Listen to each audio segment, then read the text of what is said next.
Conversando sobre filosofia, política e artes, tecemos o cotidiano, transmitimos realidades. Olá, sejam bem-vindos ao programa Realidades. Eu sou Bárbara Bastos, professora de Administração da UFPE, e hoje recebemos Vinícius Sobreira, editor do Brasil de Fato Pernambuco, para fazermos mais um programa juntos. Todo mês nós fazemos esse programa especial que chamamos de Realidades Revista, para analisar fatos marcantes que foram notícia no último mês. Bem-vindo, Vinícius. Olá, Bárbara. Obrigado. Olá, ouvintes. É um prazer estar aqui mais uma vez, representando o Brasil de Fato, no programa Realidades e na Rádio Universitária FM, para novamente trazer os temas mais importantes desse período, desse mês, sempre com a visão popular de Pernambuco, do Brasil e do mundo. No dia 1º de maio se comemora em todo o planeta o Dia Internacional dos Trabalhadores e Trabalhadoras. No Brasil, enquanto empresários e o mercado privado pressionam pelo aprofundamento da precarização das relações de trabalho, com o crescimento da prestação de serviço por aplicativo, de outro lado, a classe trabalhadora reivindica mais dignidade e mais tempo para o descanso. Enquanto avança o número de trabalhadores que precisam se submeter a uma escala de trabalho 7x0, praticamente sem descanso semanal, com jornadas que superam às vezes as 60 horas por semana, de outro lado, a população pede redução dessa jornada de trabalho, que na CLT é de 44 horas, e também a população também pede o fim da escala de trabalho 6x1. E é sobre esses temas que a gente vai conversar hoje. E para debater esse tema, convidamos Elisa Lucena, advogada e mestra em Justiça e Direitos Humanos da América Latina, militante do coletivo feminista Soledade Barrete e dirigente política do Movimento Brasil Popular. Seja bem-vinda, Elisa. Muito obrigada, Bárbara, Vinícius. Um prazer estar aqui com vocês. Bem, talvez eu tome um pouco de tempo nessa, mas eu acho que é uma contextualização importante. Queria fazer um resgate, Elisa, principalmente o que o sindicalismo chamou de ataques aos direitos trabalhistas que aconteceram nos últimos 10 anos. Lá no governo do ex-presidente Michel Temer, em 2017, foi aprovada a Lei da Terceirização, que permitiu que empresas contratassem como terceirizados funcionários, inclusive para a atividade fim daquela empresa, o que impactou nos salários, nos benefícios dos trabalhadores, além de criar uma subdivisão dentro da empresa que dificulta que os trabalhadores se unam para reivindicar melhores condições. Logo em seguida veio a reforma trabalhista, foi a terceirização, depois a reforma trabalhista, que deu aos patrões o poder de criar regras negociadas dentro da empresa, inclusive quando essas regras contradizem a legislação trabalhista. A lei também criou o trabalho intermitente, que a pessoa fica à disposição da empresa e se ela não tiver serviço, no momento ela não recebe, mas ela passa o dia muitas vezes à disposição da empresa. A lei autorizou mulheres grávidas a trabalhar em ambiente insalubre, reduziu o tempo de descanso na refeição, mudou regra de banco de horas e reduziu drasticamente a contribuição sindical. Foi o legado de Temer para a classe trabalhadora. No governo Bolsonaro, especialmente na pandemia, avançaram os trabalhos por aplicativo e aí o problema não foi a lei, mas justamente a falta de lei, a ausência do governo nesse tema que permitiu que as empresas criassem regras da forma que quisessem, podendo suspender e punir trabalhadores como preferirem. Então, falei bastante já, gostaria de ouvir a Elisa, trazendo esses elementos dos últimos 10 anos, como é que trabalha essa população hoje no Brasil, como é que trabalha, como vive, como se alimenta, quem é essa classe trabalhadora do Brasil em 2025, Elisa? Eu acho que tem dois elementos. Isso você já trouxe muito bem desse momento histórico mais recente, do Brasil, que é marcado, sobretudo, pelo golpe à presidenta Dilma. E aí, os dois elementos que eu quero trazer, um dialoga mais diretamente com esse, que é um processo de conjuntura até mesmo internacional, A gente não dá mais para explicar fenômenos brasileiros e pressões, que o Brasil vive, seja no mundo do trabalho, seja sobre a natureza e as relações sociais, que não entendendo um momento mais mundial mesmo, mais global, pelo que passamos, assim. Que é para além da romantizada globalização, que a gente chegou a estudar nas escolas, na universidade, a gente fala aqui mesmo dessa mundialização do capital, né, do neoliberalismo, que, combinado com o processo de crise do capital, que a gente pontua que vem desde 2008, e nessa tentativa do capital recobrar suas taxas de lucro, né, eles vão bem, eles vão lucrando bem, mas eles querem lucrar ainda mais. E uma das formas, né, de aumentar essa taxa de lucro é sobre o trabalho, é sobre a força de trabalho, é sobre o trabalhador e a trabalhadora. Então, até te ouvindo, né, esse retrato dessa última década do Brasil, e ao escutar de novo tudo isso que a gente viveu, né, a nossa geração que viveu cada cena triste dessa, a gente vê como é óbvio, né, como é esse desenho, de fato, de tentar explorar ainda mais o trabalhador, né? E aí a gente tem um impacto direto na desregulamentação do trabalho. Então, todas as conquistas, né, trabalhistas, elas sofreram um forte ataque, né? Então, isso de um lado, esse trabalho formal sobre ataque, né? E de outro lado, que aí eu vou trazer o outro ponto que eu queria falar, né? A gente tem de um lado essa relação, né, mundial mesmo do capital sobre o nosso país, mas tem combinado com a nossa formação social brasileira, que é marcado, sobretudo, pelo trabalho informal, pelo trabalho precário, né? A nossa primeira força trabalhadora brasileira foi escravizada, né? Isso não é menor no impacto, né, nessa sombra que vivemos até hoje, que impacta diretamente na forma como nos relacionamos, inclusive, com o trabalho, né? Então, inclusive, nas nossas formações políticas no movimento social, a gente vai estudar lá, Marx, o Capital é muito centrado, é uma análise muito centrada nessa forma de trabalho, de emprego, trabalho, né, assalariada. Só que quando você vai olhar para a realidade brasileira, a gente... O assalariado, né, que está ali sob a égide do CLT, não chega nem a metade da população que trabalha. A gente tem uma outra metade que está, de fato, no trabalho informal, ou seja, sem garantia nenhuma, né, na viração. E outras facetas da nossa sociedade que eu acredito que a gente vai aprofundar mais ao longo da nossa conversa. Muito bem. Todas essas mudanças que a gente começou aqui a conversar se somaram ao caldo de privatizações iniciado ainda nos anos 1990. Qual o impacto desse novo cenário para os sindicatos, que são as entidades que representam os trabalhadores? Houve também mudança na mentalidade, na forma que a classe trabalhadora enxerga a si mesma? Não, e entra também um pouco nesse contínuo, né, dessa história. A década de 90 é marcada pelo avanço do liberalismo, né? E uma das outras formas, a gente já analisou a primeira, é sobre a força de trabalho. Outra forma do capital tentar recobrar seus lucros é atentando a como é que eu posso dizer? Né? Enfraquecendo, inclusive, o Estado, né? E privatizando, né, empresas importantes, inclusive que é para o Estado, assim, né? Então, isso tem um impacto imenso. Eu acho que essa dimensão do sindicalismo a gente precisa trazer bastante para o centro, né, como uma ferramenta fundamental para os direitos trabalhistas e que vive sob constante ataque, né, sob constante criminalização. Inclusive, recentemente também estamos fazendo esse debate, né, a partir da criminalização dos sindicatos trabalhadores rurais, e a gente precisa localizar isso, que não é à toa, né? O próprio 1º de maio, né, tem um papel muito grande, os sindicalistas, os sindicatos, as centrais sindicais, em trazer essa dimensão de organização da classe, né, para além de uma data festiva ou de uma data corporativa.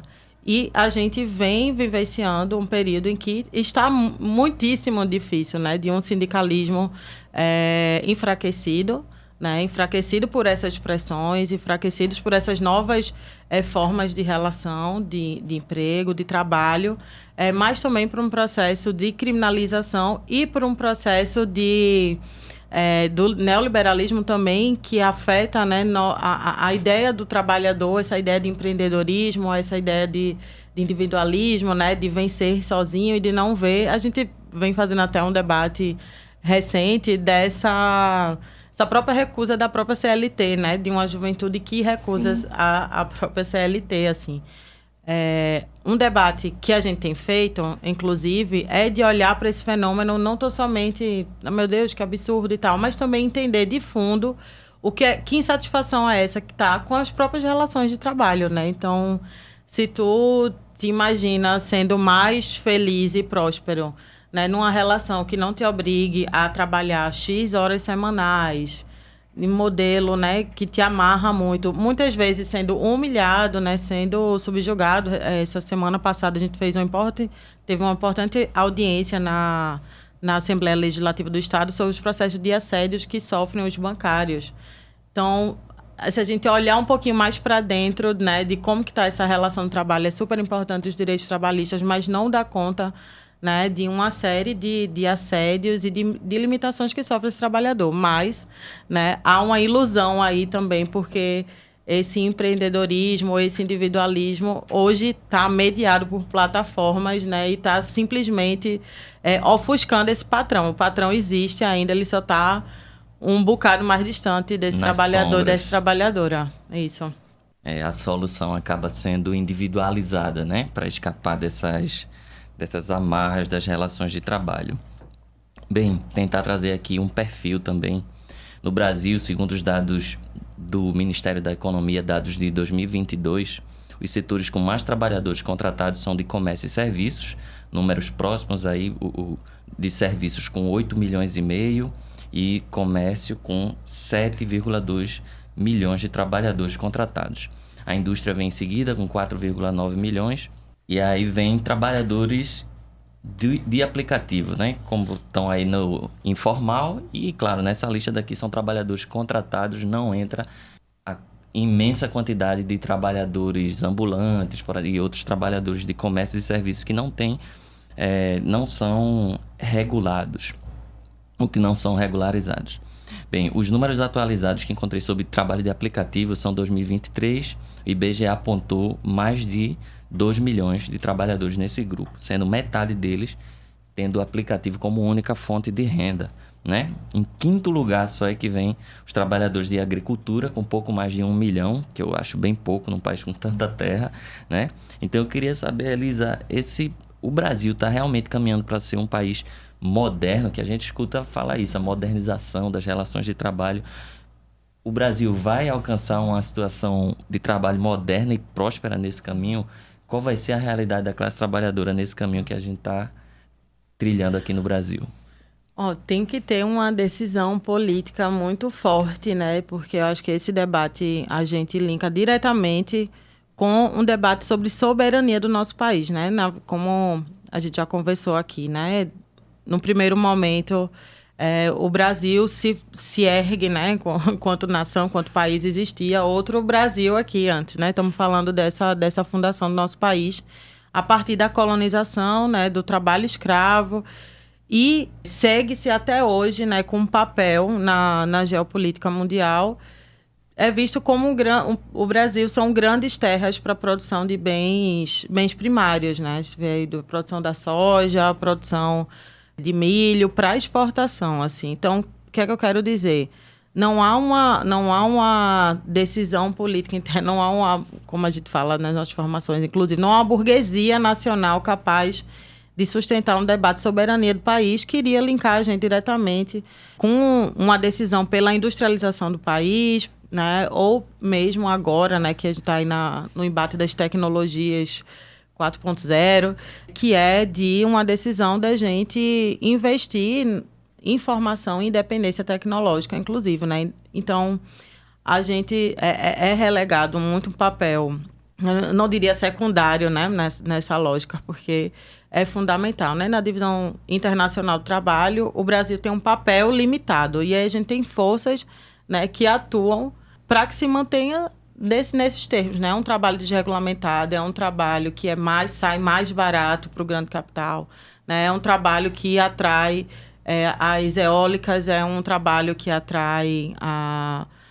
as minerações, é um trabalho que atrai o grande agronegócio, mas não é um país, né, que tem um plano de desenvolvimento, de industrialização, de educação para desenvolvimento de autonomia, né, e modernização, de fato, do trabalho. Então, Isso é uma reforma nacional urgente do nosso país, que a gente entende que não tem burguesia aqui no nosso país que a faça, que é tarefa da classe trabalhadora, né? E entra no bojo da nossa reivindicação por um projeto popular para o Brasil. Né? Acho que o nosso governo atual, o governo do presidente Lula, tem algumas posições que trazem um pouco essa importância do desenvolvimento do Brasil, como, né, a construção do BRICS e tal, mas não é suficiente. Ainda é um debate que a gente precisa ainda convidar toda a sociedade brasileira a fazer, né? Qual o papel do Brasil, né, diante do mundo? Qual não será a nossa recusa, né, para alguns destinos que tentam nos emplacar? E, de fato, é um debate em aberto e necessário. É como se as elites do país não pensassem em um projeto de desenvolvimento em que todo mundo cresce, né? O grande e o pequeno. É como se, para o grande crescer, o pequeno precisa continuar pequeno, com poucos direitos, com um salário baixo e trabalhando bastante. E eu acho que quando a gente olha para as políticas de Estado, a quantidade de recurso destinado ao agronegócio. Vamos pegar o exemplo do agronegócio em relação à agricultura familiar. É extremamente desproporcional o quanto o governo investe no agronegócio e o quanto investe em agricultura familiar. Apesar do discurso do governo defender muito a agricultura familiar, mas quando você vai para a ponta do lápis ver o recurso destinado é extremamente desigual. E isso impacta no que a gente produz em maior volume, né? Que é justamente nesse modelo de produzir commodities para exportar, mantendo o Brasil nessa condição subalterna no contexto internacional, né? Para vocês terem uma ideia, só esse link com o agronegócio e dos enfrentamentos muito atuais que a gente está fazendo, Pernambuco tem uma dificuldade imensa de desenvolver sua agricultura. Assim, a gente está discutindo políticas para fomentar agroindústrias familiares, né, artesanais ou de pequeno porte. E é uma resistência assim, tremenda. Coisas básicas como uma certificação que dê conta desses produtos que vêm da agricultura familiar, um fortalecimento das nossas feiras, né? O debate da economia solidária. Então, olhando para esse panorama do trabalho no Brasil, que tem muito de outras formas de trabalho, tem muito de economia solidária, tem muito de empreendimentos familiares, cooperativas, associações. E isso também precisa de um olhar, né? Não estou aqui defendendo a grande indústria que vai resolver, né, os mega negócios, mas até esse fortalecimento, né, dessa outra economia que circula, que existe, né, que é do ambulante, que é da artesã, né, que é da pescadora. Esse trabalho, né, também não encontra investimento para se regularizar, para ter recolhimento de impostos, mas também para ter acesso a crédito, como para o agronegócio, a torneira super aberta, né? Mas para ter acesso a crédito e desenvolver outras relações e outras formas de trabalho que já são a sustentação econômica do nosso país, né? Pensando na economia, não só circulação de dinheiro, mas economia é aquilo que a gente precisa. Então, se quem nos alimenta, né, é a agricultura familiar, é a pesca artesanal, a gente entende que o desenvolvimento econômico passa pela valorização desses trabalhadores, as trabalhadoras também. Muito bem, a gente chegou ao final do primeiro bloco e voltamos já já.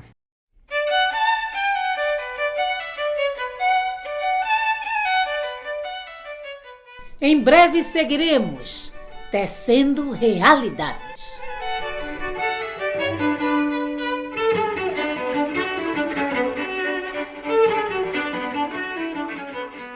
Estamos de volta com o programa Realidades, hoje em parceria com o Brasil de Fato Pernambuco, uma edição que chamamos de Realidades Revista.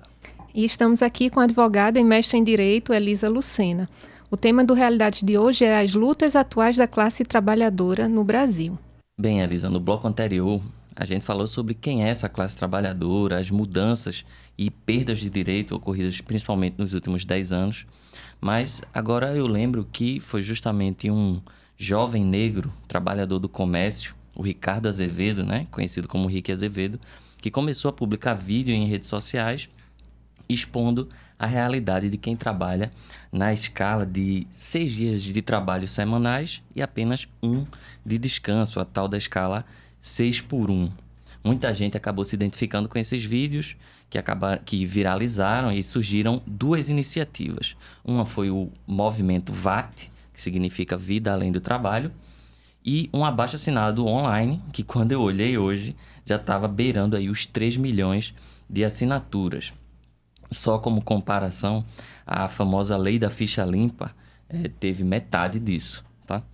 Então, Elisa, quem seriam essas categorias de trabalhadores, essas pessoas beneficiadas com o fim da escala 6x1 e com a possível redução da jornada de trabalho de 44 horas semanais?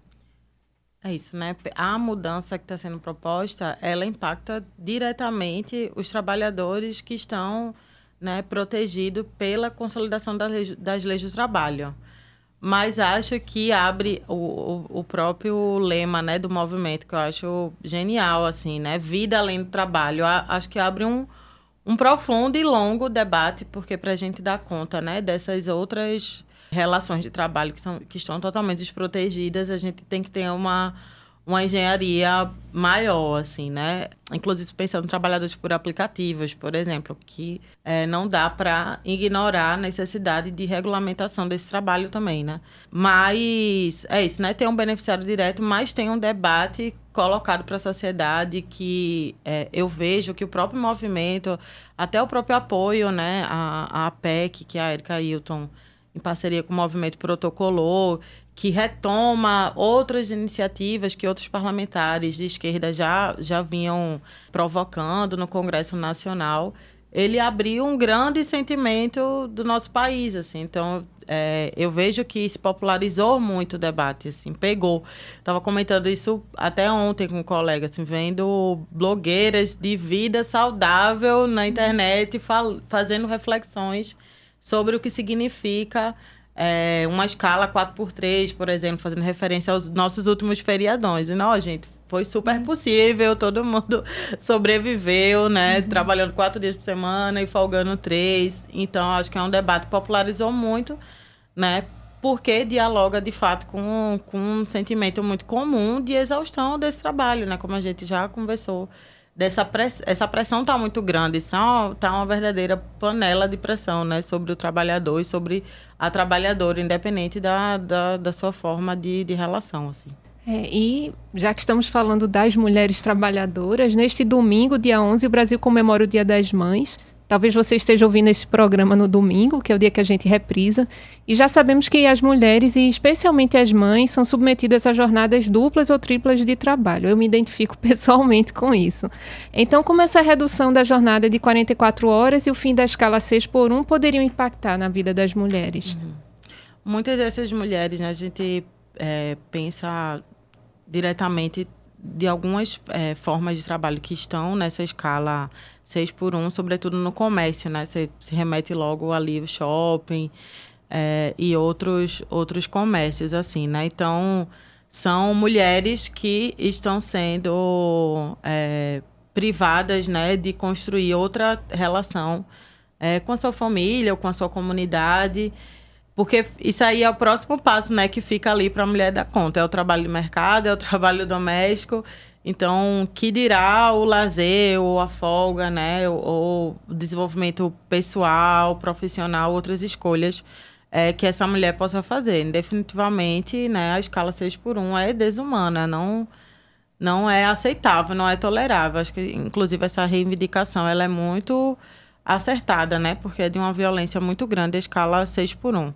Agora, essa dimensão do trabalho das mulheres, tem outros debates que a gente precisa fazer antes, que também estão sendo popularizados, né? Pegando carona um pouco na escala 6x1, que é dizer que as mulheres trabalham 7x7. Então, pensar as mulheres nessa pauta, acho que exige uma problematização um pouquinho maior e mais delicada, porque também não vai adiantar, né, colocar essa mulher mais um dia, mais 2 dias dentro de casa, se a gente também não discute, né, a divisão sexual do trabalho e a obrigação que não seja não só das mulheres, que seja também dos homens, que seja da sociedade, que seja do Estado, né, no cuidado, por exemplo, de crianças, de adultos, de doentes, né, que a gente chama de socialização do trabalho doméstico. Existem políticas possíveis, né, para desafogar as mulheres da pressão do trabalho doméstico, como as creches, ou lavanderias públicas, ou restaurantes populares, né? Então, a gente pensar essa relação, né, da mulher com esse ambiente dito privado, que não é nada de privado, porque o que perpassa lá é extremamente político, né? Que se coloca o papel das mulheres na sociedade de classe, que é amortecer isso que o capitalista não paga. Tem muitos salários que não pagam, os salários da gente hoje, né? Apontam que não dão conta nem do mínimo, né, da reprodução. Então, mal dá conta de você pagar um teto, de você pagar comida, né, de você ter roupa lavada. Então, tudo isso tem sido à custa de um trabalho não pago. E a gente precisa afirmar, primeiro, é trabalho que as mulheres realizam em casa, né? E é não pago, né? Ainda é um trabalho ainda feito de forma gratuita, né? E a gente precisa... É outra face da história que eu acho que a gente precisa fazer junto esse debate. Não dá para deixar para depois, mas que complexifica um pouquinho mais o debate. A pandemia foi um momento em que eu acredito que a gente popularizou bastante esse debate do trabalho doméstico, porque não teve como ele ficar invisível, né? O trabalho doméstico é um trabalho que só é visto quando ninguém faz, né? Então, todas aquelas obrigações de lavar a sacola, lavar a embalagem, né, que traz do supermercado, lavar todas as roupas, todo momento e tudo mais, aquilo evidenciou muito que existia uma gama ali de trabalho, né? Outra pressão também sobre as mulheres, que as mulheres foram as primeiras a deixar o trabalho de mercado para assumir esse trabalho doméstico. Então, esse trabalho doméstico existe, ele pressiona as mulheres na lógica, né, patriarcal de papéis de gênero, pressiona as mulheres para voltar para o lar, para elas cumprirem esse papel. Então, não é sobre... Não estamos falando aqui de vida privada e não estamos falando aqui de questões individuais. Estamos falando de uma forma de organizar a sociedade que coloca a mulher para realizar esse trabalho não pago. Então, seja quando a gente vai discutir previdência, seja quando a gente vai discutir escala de trabalho, né, aposentadoria e tudo mais, a gente tem que levar em conta que tem um trabalho realizado pelas mulheres não pago. Em média, as mulheres realizam 10 horas a mais de trabalho doméstico do que os homens. Então, por isso que a título de aposentadoria, por exemplo, a gente tem direito a se aposentar antes, né? Então, é uma série de estudos que demonstram que, ao final de uma vida, as mulheres trabalharam muito mais horas, né? A Argentina, hoje, ela considera a maternidade para fins de tempo de aposentadoria. Então, eu dou esse exemplo da Argentina para dizer que parece algo muito privado, que o Estado nunca vai dar conta, ou a sociedade nunca vai dar conta. Tem como dar conta, né? Seja colocando que é importante que os homens lavem seus pratos, lavem suas roupas, isso é uma questão de autonomia, seja apontando que há, sim, políticas de Estado, políticas públicas, que amortizam esse trabalho doméstico, que não é... Em nenhum caso é para ficar só a cargo das mulheres, né? Para ficar a cargo de todos ali que se beneficiam daquela residência. Eu queria só comentar que eu achei bem importante essa discussão, não só de sair do 6x1, mas pensar 4x3, porque tem uma parte dessa dimensão do trabalho doméstico que envolve cuidar dos filhos, envolve amamentar seus bebês e... Talvez tenham algumas fases na vida em que as mulheres não queiram simplesmente creche e serviços públicos. Elas querem ter mais horas em casa também. A gente vê que tem outros países em que a licença maternidade é mais longa ou que tem uma fase de transição no retorno, então volta com a carga horária menor justamente para viabilizar isso, né? Que é aquela história, vida além do trabalho. A gente não quer somente uma estrutura que sustente nosso trabalho de mercado, mas a gente também quer ter uma vida fora do mercado, né? Isso. A gente vai tentando comer pelas beiradinhas, né? Se a gente for dizer tudo o que a gente quer mesmo, porque tem estudos que apontam... Da verdade, das últimas vezes que eu vi esses estudos, já faz um tempinho, apontavam que se todo mundo trabalhar 4 horas por dia, já dava conta de reproduzir as nossas necessidades no nosso patamar atual, né? Então, tem um slogan também muito bonito, né, dos movimentos populares, que é trabalhar menos, trabalhar todos e redistribuir tudo, né? Então, a gente tem um horizonte, sim, de que é possível outra forma de se organizar. Eu achei muito importante isso que tu coloca, porque a gente vai pautando, a partir do que é possível conformar, que cabe todo mundo. Mas, sim, essa pauta, esse debate, como o slogan diz, né, é muito profundo mesmo, né? Diz de outra forma de nos relacionarmos uns com os outros, inclusive com a natureza, com tudo. Acho que está tudo dentro desse debate, né? Porque é um questionamento radical desse modo de produção econômico, nesse modo de produção capitalista, do modo de produção que eu não vou nem dizer que é de vida, que é de morte, que está destruindo tudo, né? está destruindo as relações, é a produção desenfreada pela reprodução do lucro e nem mais por atender nossas necessidades, né? Porque a gente tem uma classe trabalhadora adoecida, né? Então, já podemos apertar no botão do stop, assim, e rever, porque a gente trabalha para quê, né? A gente estaria trabalhando para quê, né? Então, de fato um debate de mudança de paradigma mesmo né, do modo de vida que levamos, assim. Bem, Elisa, você fez uma menção sobre o próprio nome do movimento Vida Além do Trabalho, né? E o que isso desperta, né? Essa bandeira da dignidade para a população que trabalha, o direito ao descanso e à vida também. Por acaso, vocês nos movimentos populares, vocês têm visualizado? Eu gostaria, na verdade, de convidar também para esse exercício de imaginar como poderia ser essa vida com menos horas de trabalho, menos dias de trabalho. Porque tem muita gente que diz que isso vai acabar com a economia, que é insustentável. Mas como seria o dia a dia de uma mulher nessa nova rotina? Como seria o dia a dia de um jovem, das crianças da família, numa sociedade em que as pessoas têm menos horas e menos dias de trabalho?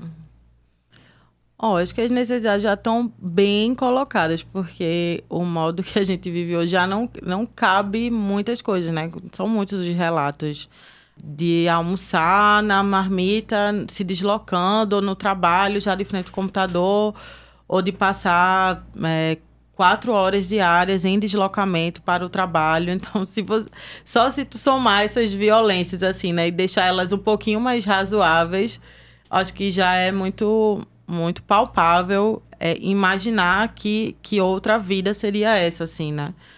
E aí, nisso não cabe o tempo de qualificação mesmo, né? Eu trago isso, as pessoas, elas dormem e acordam para trabalhar, né? No processo de transporte difícil e tal. Então, não cabe ali nem a possibilidade de sonhar, de repente, uma outra profissão, um outro exercício, um outro trabalho, né? Um outro... Enfim, a gente entende que o trabalho, né, ele é importante, né, na sua dimensão primeira, né, de você produzir algo necessário para a sua comunidade, assim. Então, se não cabe nem a possibilidade da gente escapar do atual trabalho que nos explora muito. Então, assim, né, essa escala, ela possibilitaria uma reorganização muito grande da vida das pessoas, né, de colocar o estudo dentro desse processo, né. E aí, o lazer, né, eu acho que a gente está tão imbuída disso, né, é algo muito distante, assim, até essa dimensão do lazer e da cultura, e boto junto com isso das relações territoriais de comunidade, assim, né. É algo muito importante também da gente resgatar o sentido da comunidade, o sentido da solidariedade, né.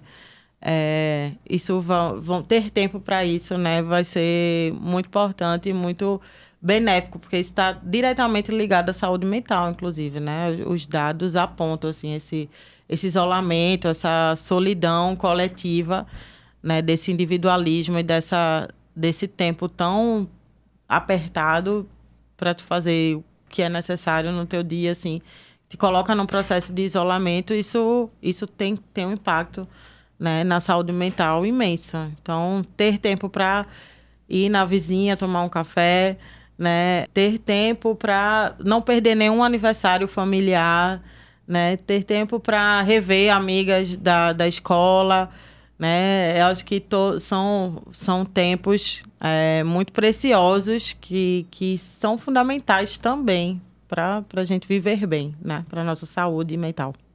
Tem muita coisa que se coloca no âmbito individual, assim, de cuidar da própria saúde a partir de um esforço de cada um, né? Como se exercitar e cozinhar a própria comida. Só que aí o trabalhador que não tem tempo nenhum, né? Como é que ele é cobrado disso? Ele é culpabilizado pela própria falta de saúde, mas cadê os recursos, né? O mais básico, que é o tempo para fazer as coisas. Então vamos dar mais uma parada para um breve intervalo e continuamos a conversa com a Elisa sobre as escalas de trabalho e a situação dos trabalhadores nos dias atuais. Até já!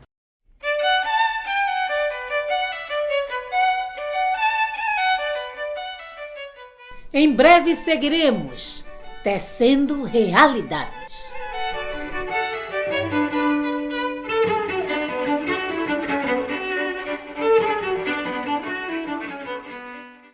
Olá, estamos de volta com o programa Realidades, revista de abril, com Vinícius Sobreira, da Brasil de Fato. Eu sou Bárbara Bastos e estamos hoje com Elisa Lucena, conversando sobre a questão dos trabalhadores e as lutas atuais, discutindo a escala 6x1 e as mudanças que a gente espera para a nossa categoria, né? Que eu também sou trabalhadora.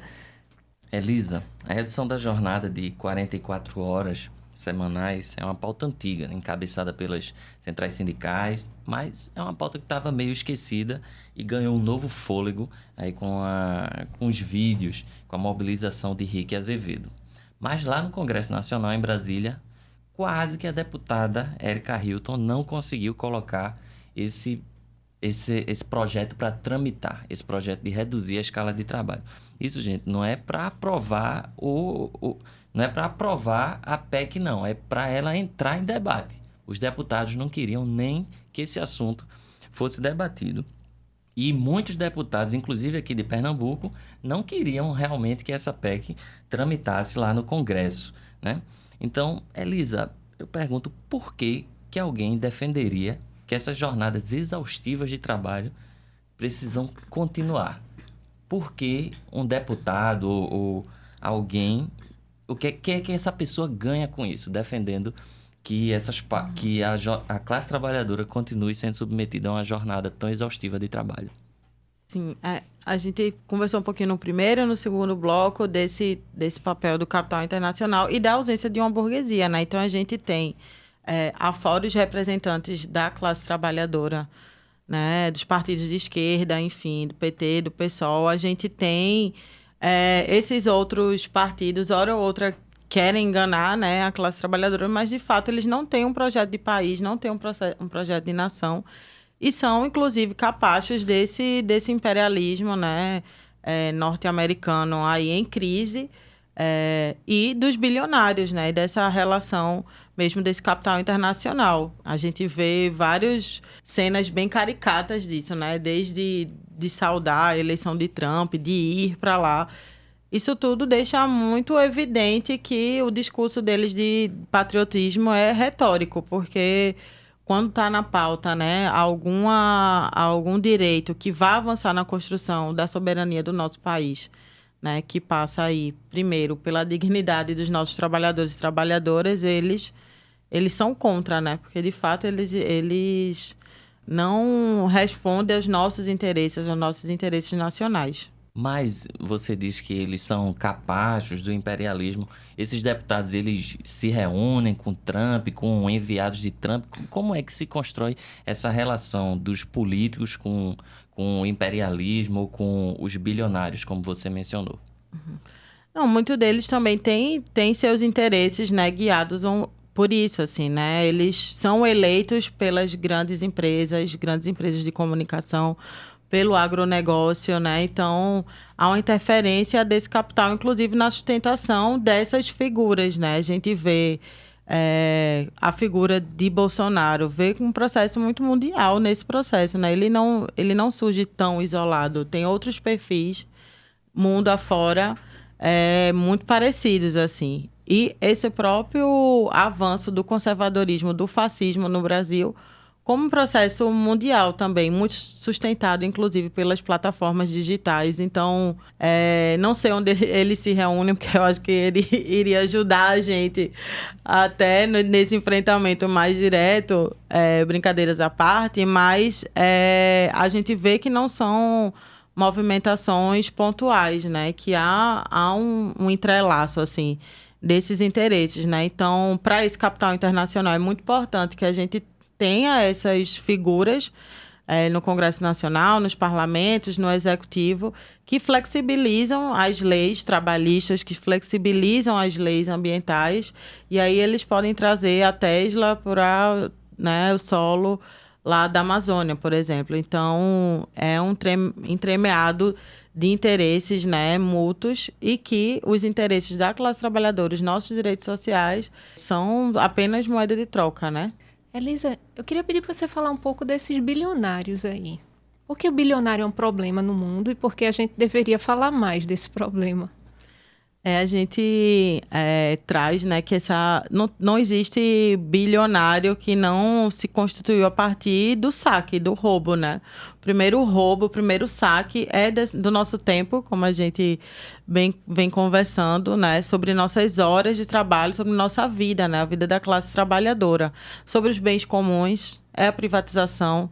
Então, a gente precisa entender todo esse processo de saque mesmo, né? Todo esse processo injusto de como esses bilionários acumulam seus bens, né? Também muitos deles são simplesmente herdeiros, né? Não trabalham, então tem aí uma herança que não é tributada, que não é repensada a forma como se constituem esses bilionários. Ora pelo saque, ora pela herança, sem trabalho, sem contribuição para o Estado, para a sociedade, né? Se valendo de tudo isso que a gente falou agora, se valendo de redução de direitos sociais, se valendo da não proteção dos nossos bens naturais, dos nossos bens comuns, da terra, do ar, da água, e também do enfraquecimento do Estado, que deveria estar a serviço da sua população. Então, privatizam estatais, né? O pagamento dos juros da dívida. Então, a maior parte do nosso trabalho, uma parte vira tributo, e a maior parte desse tributo vira pagamento dos juros da dívida, vira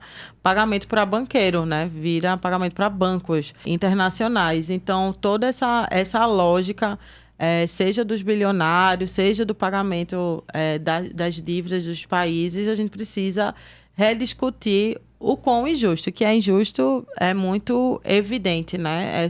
Essa injustiça. A gente precisa, de fato, se organizar e recolocar esses debates, porque o grau de desigualdade e de pobreza que não tem governo democrático que dê conta, né? Agora está em debate o alta dos preços dos alimentos. A alta dos preços dos alimentos tem um reflexo num processo de desestabilização internacional com o governo Trump, tem reflexo da crise ambiental, tem reflexo dessa sanha dos bancos, dos juros, né? Tem reflexo uma série de coisas que não tem Estado democrático que dê conta. Então, inclusive, esses debates estão colocados a níveis internacionais, isso está sendo discutido, né? Essa liberdade das grandes empresas de transitarem de país a país, destruindo direitos e não deixando nenhuma contribuição para a sociedade. Muito bem. Voltando um pouco para o Brasil, né? Então, nosso foco agora.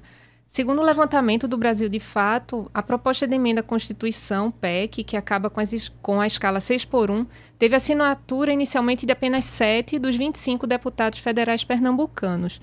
Quem apoiou a pauta desde o início foram Túlio Gadelha, da Rede, Carlos Veras, do PT, Renildo Calheiros, do PCdoB, Maria Reis, do Solidariedade, Pedro Campos, do PSB, Clodoaldo Magalhães, do PV e Fernando Rodolfo, do PL.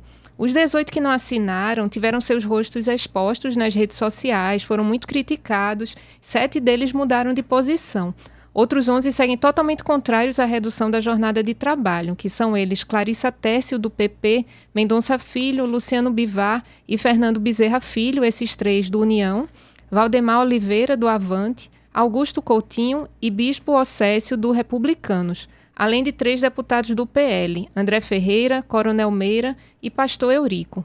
Esses deputados, com certeza, são votados por pessoas que sofrem com a jornada 6x1, porque eles defendem que essa situação continue. É verdadeiro que essa mudança vai prejudicar a economia do país, como eles alegam? Uhum. Esse debate de prejudicar a economia, ou do que é a economia, e aí eu não consegui antes, mas vou conseguir fazer agora, é um pouco um link com que a gente vem discutindo a partir do paradigma do feminismo, né? A gente chama de economia feminista ou economia ecológica. A gente precisa relocar o nosso olhar sobre o que é economia. Né? O que é economia? Economia é circulação de dinheiro, né? A economia é isso que é mensurável financeiramente, ou a gente realocar a economia para um olhar e trabalho para a produção daquilo que é necessário para a satisfação das necessidades das pessoas. Assim. Então, se a classe trabalhadora está adoecida, né? Está sob essa panela de pressão, né, está sofrendo um recrudescimento do racismo, da misoginia, da violência social, da indignidade no trabalho, do assédio como algo comum, a classe trabalhadora está quebrada. A economia está quebrada porque a classe trabalhadora está quebrada, né? Eu acho que esse é um primeiro ponto.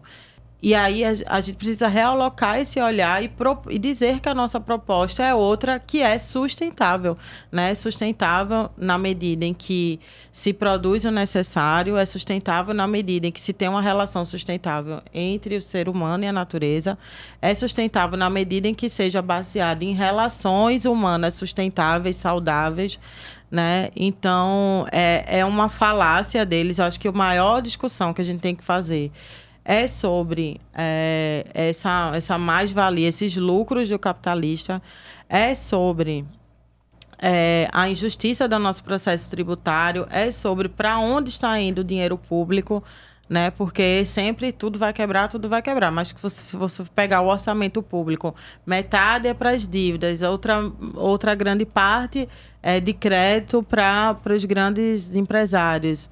Então, assim, há uma discussão aí, né, sobre a injustiça do nosso trabalho, da nossa tributação não voltar para os trabalhadores, né, para os trabalhadores se alimentarem bem, para os trabalhadores viverem bem, né, para os trabalhadores terem um posto de saúde, saúde pública de qualidade, educação e creche de qualidade, escola do campo. Então, nada vai quebrar, né? Na verdade, alguns vão lucrar menos e injustiças e desigualdades sociais irão diminuir. E além do emprego dos recursos que são, enfim, da arrecadação fiscal, tem o problema da renúncia fiscal, que é gigantesco também no Brasil. A gente tem uma empresa feita a Coca-Cola, que tem bilhões em incentivo fiscal. Qual é a justificativa para a Coca-Cola ter incentivo fiscal? É um produto que faz mal à saúde, é um produto que não é essencial para nada, e é uma empresa que não é uma questão de que para viabilizar que ela abra postos de trabalho se dê incentivo fiscal. Ela não precisa disso, né?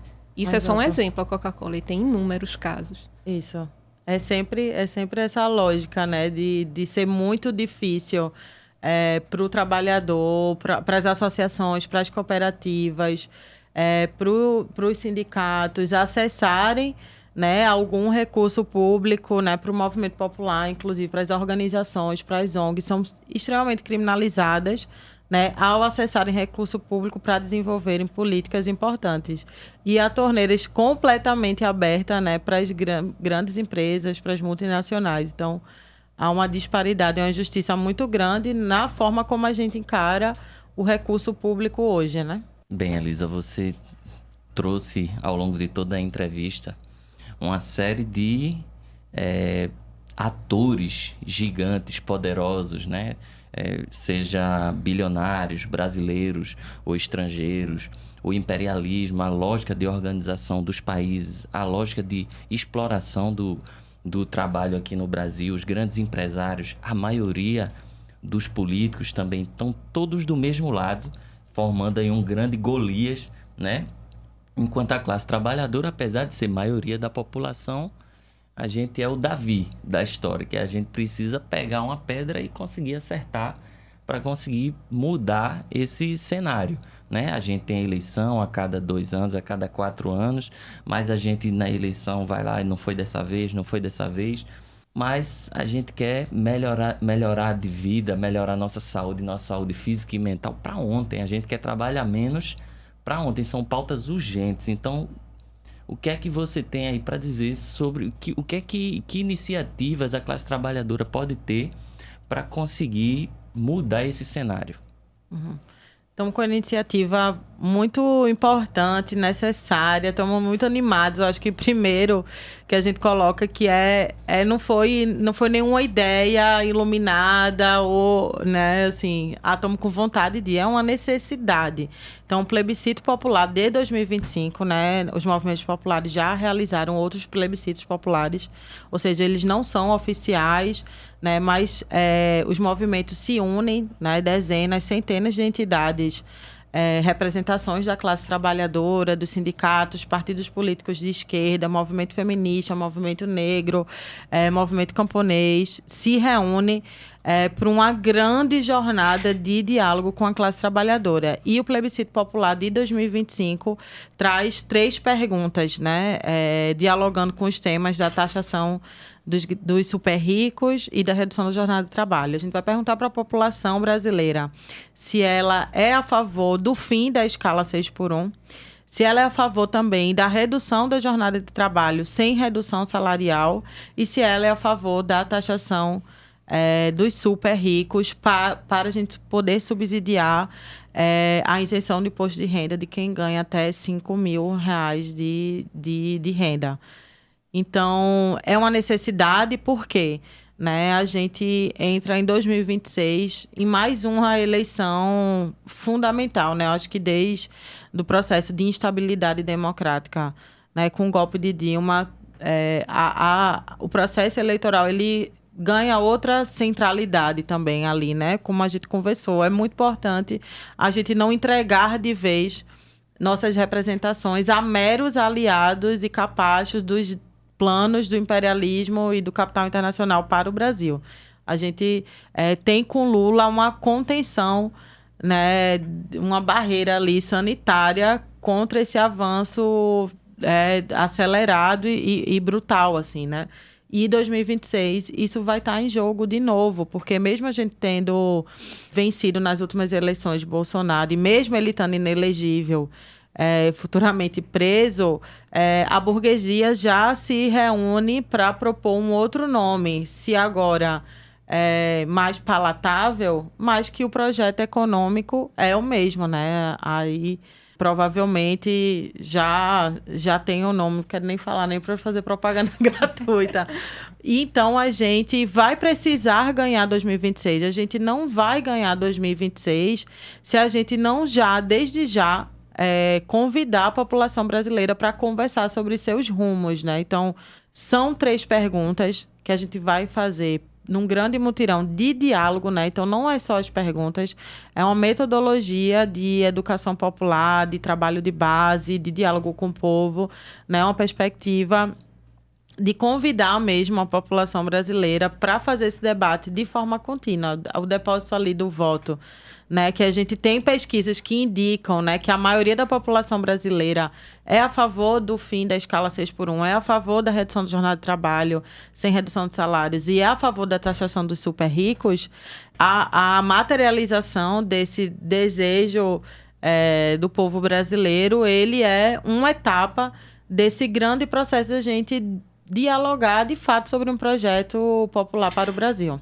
Elisa, a gente está falando aqui no Recife, aqui em Pernambuco. Queria saber uma pessoa daqui que quiser se envolver com esse processo do plebiscito, o que é que ela tem que fazer? Tem alguma página da internet? Quem é que ela deve procurar? O que é que essa pessoa pode fazer para também participar? Seja para votar nesse plebiscito, seja para ajudar a divulgar essa iniciativa. A campanha do plebiscito ela é organizada nacionalmente. A gente tem uma página no Instagram chamada Plebiscito Popular. Os movimentos de Pernambuco estão envolvidos, né? O Movimento Brasil Popular também tem página no Instagram, também podem entrar em contato. O Levante Popular da Juventude, a Central Única dos Trabalhadores, o Partido dos Trabalhadores. Então, podem procurar toda essa população. A gente vai ter uma data bem especial, eu estou pegando aqui para filar, já achei. No dia 21 de maio, às 18 horas, no Sintcep, muito provavelmente. Se não for, a gente vai avisar massivamente e conta com vocês também para essa divulgação. Vamos ter o lançamento estadual do Plebiscito Popular em Pernambuco, né? Ele já teve um lançamento em São Paulo, já teve um lançamento em outras cidades, em Minas Gerais.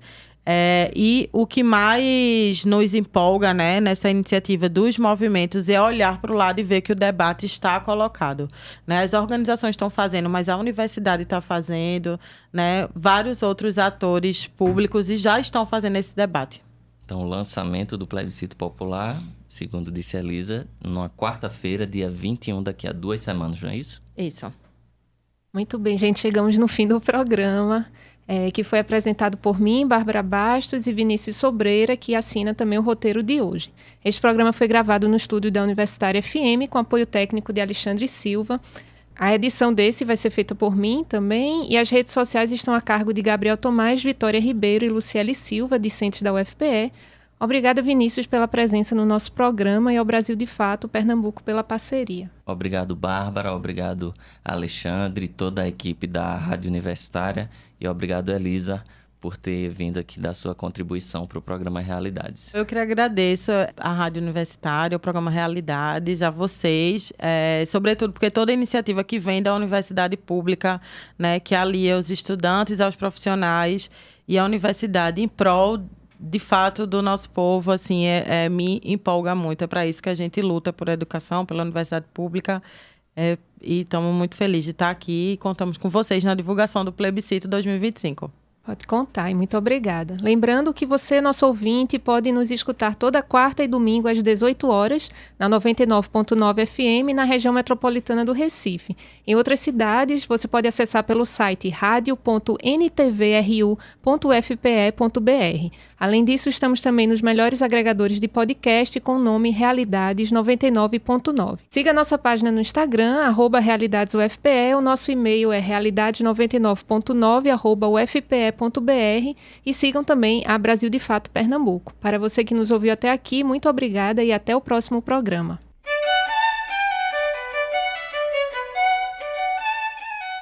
Acabamos de ouvir Realidades.